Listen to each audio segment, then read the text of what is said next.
जय शिवराय मित्रांनो, पुन्हा एकदा आपल्या सर्वांचं स्वागत आहे शाश्वत फार्म्स या आपल्या यूट्यूब चॅनलवर.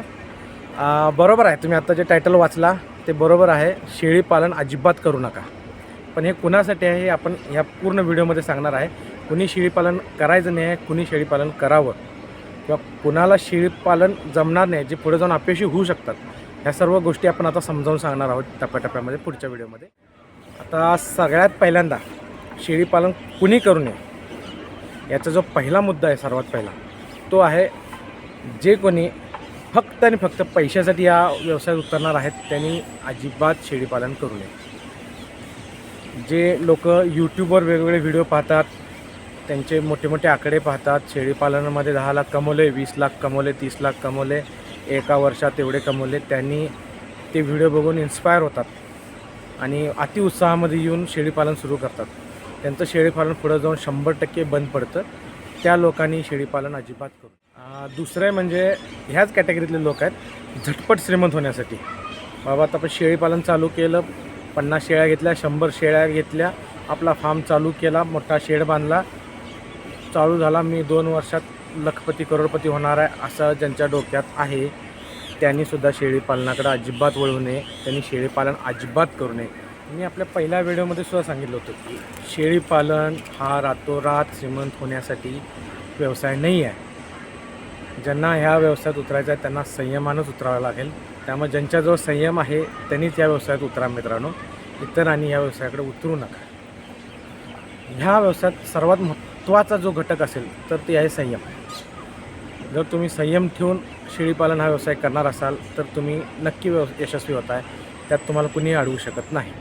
पण जर तुमच्याकडे संयम नसेल, तुम्हाला सगळं झटपट पाहिजे असेल तर तसं होणार नाही आहे आणि तुम्हाला अपयश येणार आहे, हे 100% नक्की आहे. त्यामुळं तुम्ही ह्या व्यवसायाकडे वळू नका. पुन्हा विषय मित्रांनो तिथंच होते की आपण जे यूट्यूबचे व्हिडिओ बघून शेळीपालन किंवा आणि कुठलं म्हैसपालन असो, गायपालन असो, कुठलाही आपण शेतीपूरक व्यवसाय चालू करतो, तो मग यूट्यूबचे व्हिडिओ बघून करू नये का?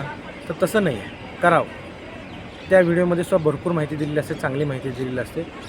पण बरेचदा व्ह्यूज वाढवण्यासाठी लोकांनी आपल्या चॅनलकडे वळावं यासाठी आकडेही वाढवून चढवून सांगितलेले असतात. आपण त्यातला जो आपला उपयोगाचा भाग आहे आपल्यासाठी तो घ्यावा, बाकीचा भाग सोडून टाकावा. प्रत्यक्ष स्वतः अनुभव घ्यावा, प्रत्यक्ष आपल्या जवळच्या भागातील फार्मला भेटी द्यावा. काही वेळा दूरच्या भागात सुद्धा गेला तर चालते. चांगले फार्म हुडका, तिथं जावा, त्यांना भेटी द्या. तिथं तुम्हाला खरा अनुभव मिळेल जो तुम्हाला यूट्यूब देणार नाही आहे. हां, यूट्यूब तुम्हाला हे फार्म ओळखण्यासाठी मदत करेल. हे फार्म कुठं आहेत, आपल्याजवळ कुठले फार्म आहेत, हे सगळी माहिती तुम्हाला यूट्यूबवरनं 100% मिळेल. त्यामुळे आपल्या हातात जो मोबाईल आहे त्याच्यामध्ये यूट्यूब असो किंवा आणि कोणतीही सोशल मीडियाचे साधनं असो, त्यांचा वापर कसा करायचा हा आपण ठरवायचा आहे. त्यांचा चांगल्या पद्धतीनं वापर करू शकतो, चुकीच्या पद्धतीनं सुद्धा वापर करू शकतो. त्यामुळं आपण चांगल्या पद्धतीनंच वापर करायचा. आपल्याला हा व्यवसाय चांगल्या पद्धतीनंच करायचा आहे. आपल्याला ह्या विषयात यशस्वी व्हायचं आहे, ह्या दृष्टीनंच आपण ह्याच्याकडे पाहायचं आहे. आता मी मगाशी म्हटल्यासारखा महत्त्वाचा घटक आहे, तुम्ही स्वतः ह्या व्यवसायाबद्दल पहिला अनुभव घ्या. तुम्हाला फिरावं लागेल, बऱ्याच फार्मला व्हिजिट द्यावं लागेल आणि प्रत्येक फार्मवर गेल्यावर तुम्हाला खरोखरच बरोबर माहिती मिळेल याची पण खात्री नाही आहे. त्या लोकांना त्यांची कामं असतात, तुम्ही तिथं जाता, त्यांना वेगवेगळे प्रश्न विचारतात आणि असे प्रश्न विचारणारे लोक बरेच येत असतात. आपल्याही फार्मवर भरपूरदा येतात आणि मी मोस्टली त्या लोकांना भरपूर व्यवस्थित माहिती देण्याचा प्रयत्न करतो. पण प्रत्येक ठिकाणी आणि प्रत्येक वेळेला असं होईल असं नाही. त्या लोकांना प्रत्येकाला आपली आपली कामं आहेत, जनावरं आहेत, वैरण, चारा, पाणी सर्व काही त्यांना बघायचं. त्यावेळेला जर तुम्ही गेला तर तुम्हाला बरोबर माहिती मिळेल असं नाही. त्यासाठी तुम्हाला त्यांचा वेळ घेऊन फोन करून वगैरे तिथं जावं लागेल. आणि दुसरं, जर तुम्हाला शक्य असेल, तुमच्याजवळ एखादा फार्म असेल तर तिथं थोडे दिवस कामाला जावं, काही फरक पडत नाही. आपल्याला हा व्यवसाय करायचा आहे, भविष्यात ह्या व्यवसायावर आपल्याला उदरनिर्वाह करायचा आहे, पैसे कमवायचे आहेत आणि आपल्याला ह्याच्यात यशस्वी व्हायचं आहे. तर ह्याच्यात काही दिवस मेहनत करणं गरजेचं आहे. तुम्ही योग्य ते प्रशिक्षण घ्या. तुम्हाला जवळपास कुठे मिळत असेल, काही विश्वासाच्या ठिकाणी प्रशिक्षण मिळत असेल तिथं जावा, प्रशिक्षण घ्या. काही फार्म जावा, कामं करा, त्यांच्या इथं काम करा. शेळ्यांचं औषध पाणी कसं असतं, त्यांना औषधं इंजेक्शन कसे द्यायचे हे तिथं शिकून घ्या. त्यांना कोणते आजार येतात, त्यांची लक्षणं काय असतात हे शिकून घ्या. पहिलं आपल्या गोठ्यावर जनावर येण्याच्या अगोदर आपल्याला ह्या सगळ्या गोष्टी माहीत होणं गरजेचं आहे. हां, ठीक आहे, बऱ्याच गोष्टी जनावर आल्यानंतरसुद्धा आपण शिकतो. पण प्राथमिक जी माहिती आहे बेसिक ती आपल्याला पहिला माहीत असणं फार गरजेचं आहे. आपल्या शेळीपालनचे प्रशिक्षणसुद्धा बऱ्याच ठिकाणी मिळत असतात. आपण बऱ्याच ठिकाणी ते घेऊ शकतो. पण काही ठिकाणी प्रशिक्षण हे फक्त फी घेण्यासाठी आणि सर्टिफिकेट देण्यासाठी एवढ्यासाठीच मर्यादित असतं. मग आपण प्रशिक्षण घ्यायला जाताना सुद्धा चांगले ठिकाणं मिळतील. आपल्याला थोडासा शोध घेतला तर 100% मिळतात. अशी बरेच ठिकाणे आहेत जे योग्य प्रशिक्षण देतात आणि काही वेळा अशा ठिकाणी सर्टिफिकेट मिळत नाही पण प्रशिक्षण चांगलं मिळतं. मग आता आपण महत्त्व कशाला द्यायचं, प्रशिक्षणाला द्यायचं का सर्टिफिकेटला, हे आपण ठरवायचं. सर्टिफिकेट आपण भविष्यात कुठूनही मिळवू शकतो. आणि सर्टिफिकेट कधी उपयोगाला येणार, जेव्हा बँकेत तुम्ही लोनला जाणार आहे, ज्यावेळेला बँक तुम्हाला सर्टिफिकेट मागणार आहे त्याच वेळेला फक्त सर्टिफिकेट लागणार आहे. इतर वेळेला सर्टिफिकेट उपयोगाचं नाही. इतर वेळेला जे तुम्हाला उपयोगाला येणार आहे ते त्या प्रशिक्षणातून मिळालेलं ज्ञान. त्यामुळे महत्त्वाचं आहे प्रशिक्षण. त्यामुळे प्रशिक्षण घ्यायला जरी जात असाल तरी अशा ठिकाणीच जावा जिथं योग्य ते प्रशिक्षण दिलं जातं, योग्य त्या पद्धतीनं दिलं जातं. त्या ठिकाणी जावा, प्रशिक्षण घ्या. माझ्या माहितीत सध्या मी जिथं प्रशिक्षण घेतलं त्या ठिकाणाची मी नावं तुम्हाला सांगू शकतो. मी पशुवैद्यकीय दवाखाना शिरवळ येथे प्रशिक्षण घेतलेलं आहे. तिथंही प्रशिक्षण चांगलं आहे. आणि सर्वात चांगलं प्रशिक्षण मला जर कुठे मिळालं असेल तर मी मागं आपल्या पहिल्या व्हिडिओमध्ये बोललो त्याप्रमाणे शेळ्यांचं आहारशास्त्र समूह महाराष्ट्र हा जो टेलिग्रामवरचा ग्रुप आहे तेथे बाळू मोठे मामा हे प्रशिक्षण घेतात. त्याला सराव वर्ग असं बाळू मामाने नाव दिलेलं आहे. आणि फार उत्तम पद्धतीने तिथं शिकवलं जातं. जवळपास महिना ते दीड महिना रोज 2 ते 3 तास ऑनलाईन ते प्रशिक्षण घेत असतात. आणि फीसुद्धा फार नॉमिनल असते, काय फार मोठी फी नसते. पण ते प्रशिक्षण आहे ते तुम्हाला पुढं जाऊन फार उपयोगाला येणार आहे.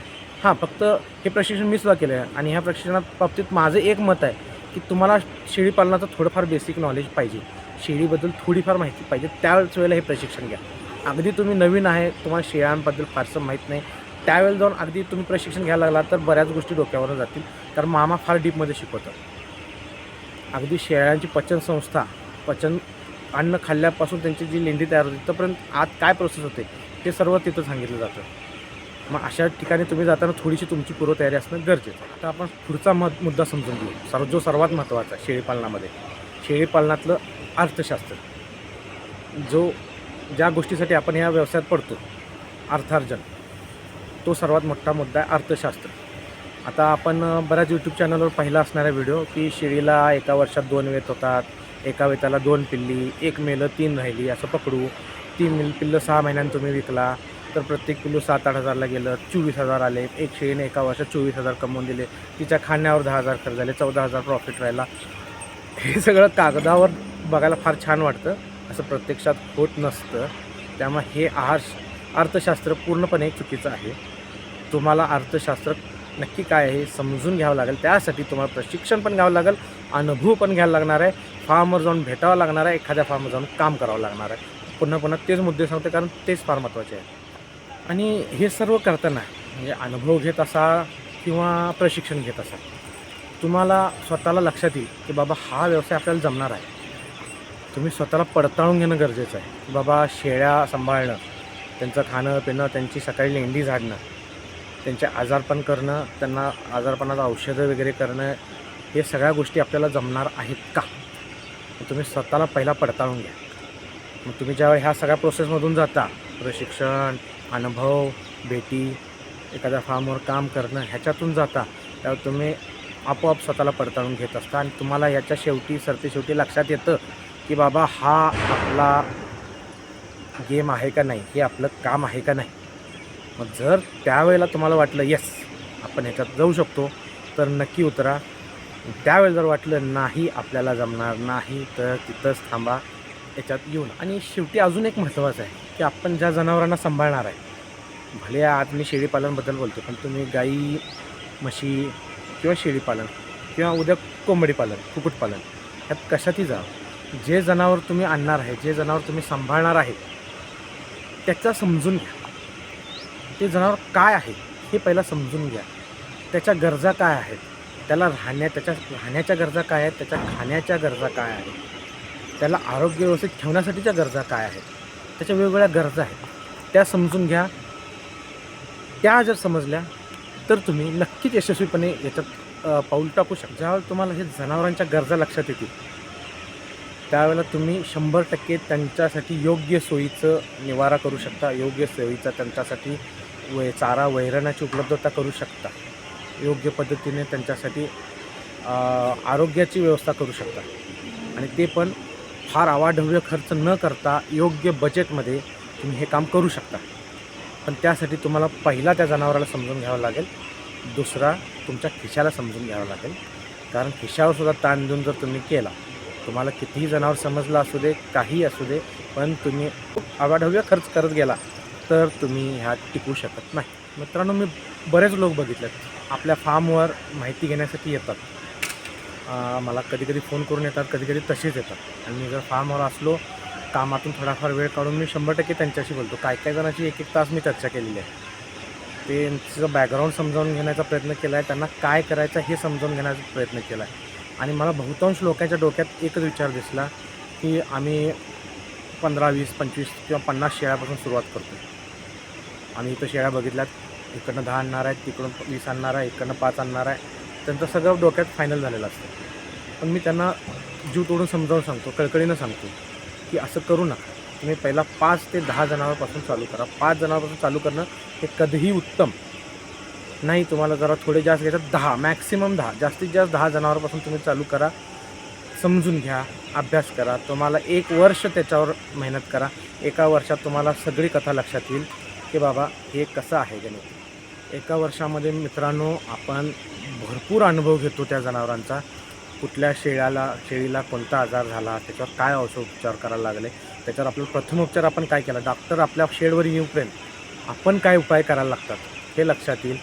शेळी गाब किती दिवसांनी जाते, ती माझ्यावर कधी येते, माझ्यावर कशी येते, हे सर्व काही लक्षात येईल. काय लोकांना वाटतं फक्त हिटाली गोळी आणली, शेळीला घातली, आली ईटवर बोकड हे दाखवला, शेळी गाब गेली, असं होत नाही.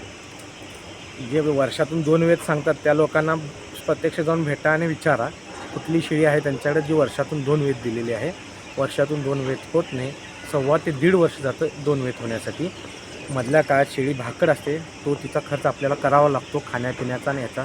त्यावेळेलासुद्धा आपल्याला तिला खुराक वगैरे व्यवस्थित द्यावा लागतो, कारण पुढं जाऊन आपल्याला तिच्यापासून पिल्ली घ्यायची असतात. त्यामुळे हे सगळं अर्थशास्त्र आपल्याला बसवता आलं पाहिजे.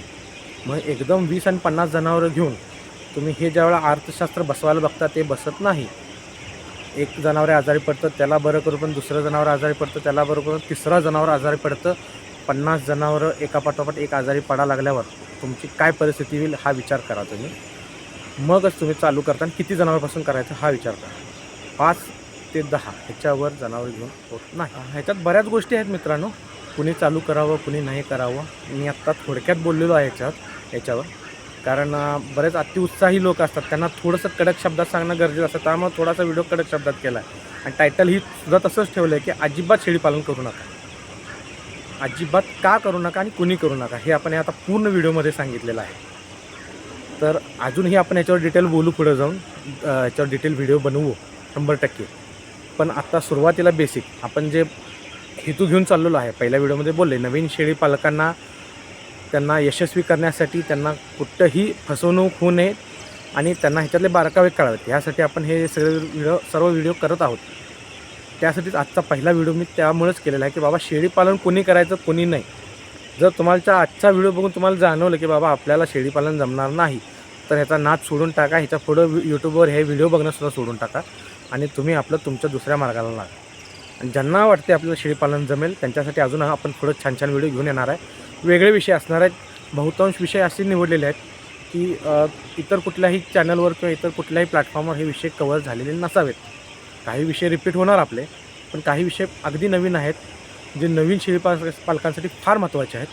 त्यामुळं आपले पुढचे व्हिडिओही पाहत राहा. आणि शेवटी एकच सांगेन, शेळीपालन करू नका हे जरी टायटल असलं तर ज्यांनी करणार आहेत त्यांनी करणारच आहेत आणि ज्यांना करायचं आहे त्यांनी एका गोष्टीसाठीच फक्त शेळीपालन करा, ते म्हणजे समाधानासाठी. ह्याच्यात समाधान फार आहे. कदाचित पैसे कमी असतील पण समाधान आणि आनंद फार आहे. ह्यातला आनंद काय आहे हे आपण पुढं जाऊन एक एक दाखवत जाऊ. पण समाधान हवं असेल तर नक्की शेळीपालन करा.